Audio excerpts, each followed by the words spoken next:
நண்பர்களே, இன்றைய பதிவில் கர்ப்பிணி பெண்களிடம் மிகவும் பொதுவாக காணப்படும் ஒரு முக்கிய பிரச்சனையை பற்றி பார்க்க போகிறோம்.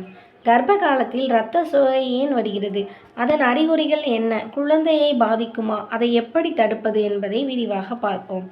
ஃபஸ்ட்டு இரத்த சோகை அப்படின்னா என்ன? நமது இரத்தத்தில் உள்ள ஹீமோகுளோபின் அளவு குறைவாக இருந்தால் அதற்கு இரத்த சோகை என்று பெயர். ஹீமோகுளோபின் என்பது நுரையீரலில் இருந்து உடலில் அனைத்து உறுப்புகளுக்கும் மற்றும் குழந்தைகளுக்கும் ஆக்சிஜனை எடுத்துச் செல்லும் முக்கிய புரதமாகும். கர்ப்ப காலத்தில் உடலுக்கு அதிக இரத்தம் தேவைப்படுவதால் ஹீமோகுளோபின் குறைந்தால் இரத்த சோகை ஏற்படலாம். அடுத்ததாக, கர்ப்ப காலத்தில் ஏன் இரத்த சோகை வருகிறது?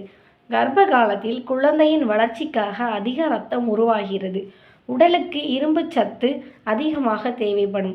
ஃபோலிக் அமிலம் அதாவது ஃபோலிக் ஆசிட் மற்றும் வைட்டமின் B12 குறைபாடு ஏற்பட்டாலும் இரத்த சோகை வரலாம். சத்தான உணவு குறைவாக சாப்பிடுதல், அடிக்கடி கர்ப்பம் தரித்தல், அதிக இரத்தப்போக்கு வரலாறு, குடல் புழுக்கள் போன்ற காரணங்களாலும் ஏற்படலாம். யாருக்கு இது அதிக ஆபத்து அப்படின்னு பார்த்தீங்கன்னா, நான் சொல்கிற சிம்டம்ஸ்லாம் இருந்துச்சுன்னா அவங்களுக்கு அதிக இரத்த சோகை வாய்ப்பு இருக்குது. சத்து குறைபாடு உள்ளவர்கள், இரட்டை அல்லது அதற்கு மேற்பட்ட குழந்தைகளை சுமப்பவர்கள், 2 கர்ப்பங்களுக்கு இடையே குறைந்த இடைவெளி உள்ளவர்கள், அதிக மாதவிடாய் இரத்தப்போக்கு இருந்த வரலாறு, முன்பே இரத்த சோகை இருந்தவர்கள். இதனோட அறிகுறிகள் என்ன அப்படின்னு பார்த்தீங்கன்னா, ஆரம்பத்தில் எந்த அறிகுறியும் இல்லாமல் இருக்கலாம். பின்னர் எப்போதும் சோர்வாக இருப்பது, உடல் பலவீனம், தலை சுற்றல், மூச்சு திணறல், இதய துடிப்பு அதிகரித்தல், முகம் மற்றும் நகங்கள் வெளிரிய நிறமாக தோன்றுதல், கவனம் செலுத்த சிரமம், அடிக்கடி மயக்கம். இதனால் குழந்தைக்கு என்னென்ன பாதிப்பு அப்படின்னு பார்த்தீங்கன்னா, இரத்த சோகை அதிகமாக இருந்தால் குழந்தை வளர்ச்சி குறையலாம், குறைந்த எடையுடன் பிறக்கலாம், குறைமாத பிரசவம் ஏற்படலாம், சில நேரங்களில் குழந்தைக்கு போதுமான ஆக்சிஜன் கிடைக்காமல் போகலாம். இதனால் தாய்க்கு ஏற்படும் பாதிப்பு என்னென்ன அப்படின்னு பார்த்தீங்கன்னா, அதிக சோர்வு, பிரசவத்தின் போது சிக்கல்கள், நோய் எதிர்ப்பு சக்தி குறைதல், பிரசவத்திற்கு பிறகு உடல் மீள அதிக நாட்கள் ஆகலாம், கடுமையான நிலையில் இரத்தம் ஏற்ற வேண்டிய சூழ்நிலை ஏற்படலாம். இதை எப்படி கண்டறிவார்கள் அப்படின்னா, கர்ப்ப பரிசோதனையின் போது ஹீமோகுளோபின் HB பரிசோதனை, தேவையானால் இரத்த பரிசோதனைகள், மருத்துவர் உடல் பரிசோதனை. சாப்பிட வேண்டிய உணவு என்ன அப்படின்னு பார்த்தீங்கன்னா, இரும்பு சத்து நிறைந்த உணவுகள் எடுத்துக்கொள்ள வேண்டும். முருங்கைக்கீரை, பசலைக்கீரை, அகத்திக்கீரை, பேரிச்சம்பழம், மாதுளை, உலர் திராட்சை, கருப்பட்டி அளவோடு, கொண்டைக்கடலை, பச்சை பயிறு, சோயா பீன்ஸ், முட்டை, மீன் மருத்துவர் அனுமதித்தார்.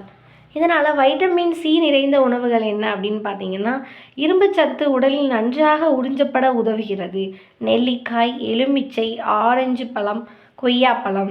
தவிர்க்க வேண்டியவை: இரும்பு மாத்திரை எடுத்த உடனே தேநீர், காஃபி இவற்றை உடனடியாக குடிக்க வேண்டாம். அவை இரும்பு உறிஞ்சப்படுவதை குறைக்கலாம். இரும்பு மாத்திரை ஏன் முக்கியம்? மருத்துவர் பரிந்துரைக்கும் iron tablet, folic acid tablet இவற்றை தவறாமல் எடுத்துக்கொள்ள வேண்டும். சிலருக்கு மலச்சிக்கல், கருப்பு நிற மலம் இவை ஏற்பட்டால் இது பொதுவாக ஆபத்தானதல்ல, இருந்தாலும் மருத்துவரிடம் தெரிவிக்கலாம். சித்த மருத்துவத்தின் பார்வை: சித்த மருத்துவத்தில் உடல்நிலைக்கு ஏற்ற உணவு முறை மற்றும் வாழ்க்கை முறைக்கு முக்கியத்துவம் அளிக்கப்படுகிறது. ஆனால் கர்ப்ப காலத்தில் இரத்த சோகை இருந்தால் சுயமாக சித்த மருந்துகளை எடுத்துக்கொள்ளாமல் தகுதியான சித்த மருத்துவர் மற்றும் மகப்பேறு மருத்துவரிடம் ஆலோசனையுடன் மட்டுமே சிகிச்சை பெற வேண்டும். எப்போது உடனே மருத்துவரை அணுக வேண்டும்?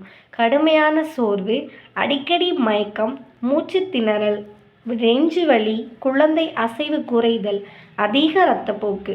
இதை எப்படி தடுக்க வேண்டும் அப்படின்னா, சத்தான உணவு சாப்பிடுங்கள், இரும்பு சத்து மற்றும் ஃபோலிக் அமில மாத்திரைகளை தவறாமல் எடுத்துக்கொள்ளுங்கள், கர்ப்ப பரிசோதனைகளை தவறாமல் செய்யுங்கள், போதுமான ஓய்வு எடுத்துக்கொள்ளுங்கள், மருத்துவரின் ஆலோசனையை பின்பற்றுங்கள்.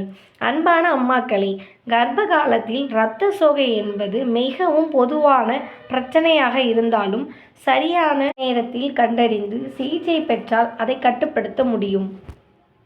சத்தான உணவு, மருத்துவர் பரிந்துரைக்கும் இரும்பு மற்றும் ஃபோலிக் அமில மாத்திரைகள் மற்றும் தவறாத கர்ப்ப பரிசோதனைகள் மூலம் தாயும் குழந்தையும் ஆரோக்கியமாக இருக்க முடியும்.